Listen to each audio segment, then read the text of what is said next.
नमस्कार, बहुत स्वागत है आपका। 9 ग्रहों का समय समय पर राशि परिवर्तन होता रहता है। देवगुरु बृहस्पति जो भाग्य विधाता और देवगुरु बृहस्पति को गुरु भी कहा जाता है, धन भाग्य विवाह कर्म के कारक ग्रह हैं और पूरे 12 साल के बाद 1 मई 2024 को वृषभ राशि में प्रवेश करेंगे।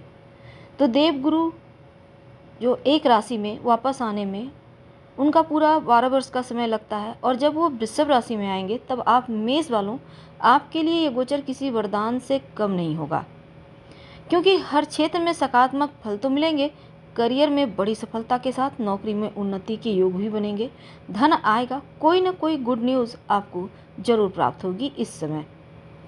तो देवगुरु बृहस्पति जो धार्मिक कार्य, पवित्र स्थान, धन, दान, पुण्य, वृद्धि के कारक हैं। संतान, बड़े भाई, शिक्षा, धार्मिक कार्य, ज्ञान, शिक्षक का कारक भी हैं। तो मेष वालों, आपके लिए भाग्य स्थान और द्वादश स्थान के स्वामी हैं और आपके द्वितीय भाव में उनका गोचर होगा। जब वो आपके धन भाव में आएंगे, द्वितीय भाव में आएंगे, तो आपकी वाणी का वेट बढ़ेगा, अद्भुत शक्ति आ जाएगी। आपका संचित धन यानी धन बढ़ेगा, कुटुंब का सुख मिलेगा, अपनों का सुख मिलेगा। और यहाँ पर देवगुरु के आने से उनकी दृष्टि आपके छठे, अष्टम और दसम भाव पर होगी। तो बृहस्पति के इस गोचर से मेष वालों, आपके लिए धन संबंधी मामलों में सफलता मिलेगी, भाग्य का साथ मिलेगा, पैतृक संपत्ति प्रॉपर्टी बढ़ोतरी के योग बनेंगे और आप जहाँ भी जॉब करते हैं, कोई कार्य करते हैं, वहाँ मान सम्मान की वृद्धि होगी। साथ ही नौकरी करते हैं तो प्रमोशन बढ़ेगा। अगर आप नई नौकरी ढूंढ रहे हैं तो आपकी इच्छा जल्द पूरी होगी। ससुराल पक्ष से आर्थिक समृद्धि प्राप्त होने के योग बने हुए हैं और व्यापारी भाइयों का व्यापार का विस्तार होने के साथ विदेश यात्राएं भी करेंगे। अगर आप टीचिंग क्षेत्र से जुड़े हैं, आप टीचर हैं, राजनीतिक क्षेत्र से जुड़े हैं, तो आप कूटनीतिक तरीके से कार्य करें, आपका सम्मान बढ़ेगा और आपको विशेष कार्यों के लिए सम्मानित भी किया जा सकता है इस पीरियड में। यानी ये वक्त आपके लिए बढ़िया चल रहा है। और 1 मई को दोपहर 2:29 में वो वृषभ राशि में आ रहे हैं। लेकिन आपको क्या इस समय ध्यान रखना होगा किन बातों का? देखिए, सबसे पहली बात तो क्रोध थोड़ा बढ़ेगा, इससे बच कर रहिए। और आप में चुनौतियों को सामना करने का या चुनौतियों को की संभावनाओं में बदलने का साहस होगा। कोई भी विपरीत परिस्थिति हो पर उसमें भी आप पॉजिटिव तरीके से चीज़ों को प्राप्त कर ही लेंगे। इन्हीं सफलता का मार्ग आप खुद चुनेंगे विपरीत परिस्थिति में भी। बस आप अपनी भावनाओं को उचित तरीके से व्यक्त करें, जिससे मानसिक तनाव से राहत मिले और जीवन में आर्थिक सफलता भी प्राप्त हो। लेकिन जब भी कभी आपको कोई बड़ा निर्णय लेना हो, सोच समझकर अपनों के सलाह मशवरा से फिर लें तो आपके लिए उत्तम रहेगा। तो देखिए, अंत में ओवरऑल अगर हम बात करें तो दूसरे भाव में आने से आपके लिए जो देवगुरु हैं 9वें और 12वें भाव के स्वामी हैं। तो कुंडली में जो 9वां भाव होता है वो विदेश यात्राओं और उच्च शिक्षा से संबंध रखता है, लेकिन जो 12वां भाव होता है वो खर्चों का भाव है, मोक्ष का भाव है। और गुरु का ये गोचर आपको धन धान्य से भर देगा, वाणी का अद्भुत आपका लाभ मिलेगा। परिवार के भाव यानी दूसरे भाव में होने जा रहे हैं देवगुरु, आ रहे हैं तो तरक्की लेकर आएंगे। मेहनत से सफलता है, आर्थिक रूप से आप मजबूत होंगे। बस धन जरा सोच समझकर खर्च कीजिएगा और धन से जुड़े फैसले सोच समझकर विचार कर निर्णय लीजिएगा। धैर्य बनाए रखें। अगर हम आर्थिक स्थिति की बात करें तो देखिए, धन तो बचा लेंगे लेकिन खर्च होगा। आप धन के मामलों में सुरक्षित रहेंगे और लाभ कमाने में भी सक्षम होंगे। पैसों से जुड़ी योजनाएं सोच समझकर बनाइएगा। प्रेम जीवन में है तब देवगुरु पारिवारिक जीवन में सामंजस्य को बेहतर करेगा। अगर आप अविवाहित हैं तो इस पीरियड में पूरे जो आपके पास 13 महीने का वक्त है, विवाह होने की और संतान प्राप्ति की शुभ समाचार जरूर देगा।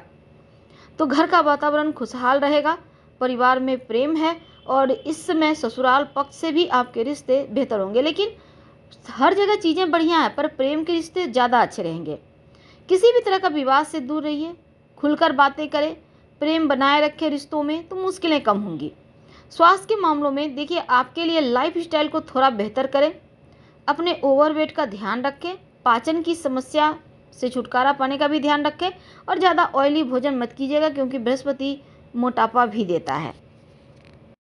तो मेष राशि के लिए 1 मई को जैसे ही देवगुरु बृहस्पति का गोचर होगा, वृषभ राशि में आएंगे। अगले साल 14 मई तक यहीं पर रहेंगे वृषभ राशि में, यानी गुरु 120 दिन के लिए इस मध्य वक्री भी होंगे। लगभग 9 अक्टूबर को होगा वक्री और 4 फरवरी को गुरु मार्गी हो जाएंगे। 6 मई के आसपास गुरु अस्त होंगे और 3 जून के आसपास गुरु उदित होंगे। लेकिन गुरु का ये गोचर आपके लिए जो मेष राशि वाले हैं, जो मंगल की राशि है, मंगल और गुरु दोनों मित्र हैं और जब मित्र आपका शुभ गोचर में आएगा तब उनके अच्छे प्रभाव भी जीवन में देखने को मिलेंगे। यानी जितने भी मेष राशि वाले लोग हैं, अगर आपकी उम्र 25 साल से ऊपर है तो इस समय मंगल या चंद्रमा की दशा से आप गुजर रहे होंगे और चंद्रमा और मंगल दोनों ही गुरु के मित्र हैं। यानी जब ये दशा आपके लिए अनुकूल चल रही है, इस बीच आपके गुरु भी अनुकूल हो जाएंगे और 45 साल से ज़्यादा जो लोग हैं उनकी राहु की दशा चल रही होगी। 12वें का राहु अच्छा नहीं है। 40-45 साल के नीचे जो लोग हैं वो चंद्रमा या मंगल की दशा से गुजर रहे हैं इस मध्य। लेकिन देखिए, गुरु की बात करें तो गुरु दूसरे भाव में आ रहे हैं, धन और कुटुंब का भाव है। फैमिली लाइफ भी देखी जाती है। आपकी वाणी, आपकी काबिलियत, आपके खाने का तरीका यहीं से आती है। जब गुरु यहाँ से गोचर करेंगे तो 5वीं दृष्टि आपके 6ठे भाव पर जाएगी और 6ठा भाव आपकी कुंडली में रोग, चोट, ऋण, कर्जे, शत्रु का भाव है।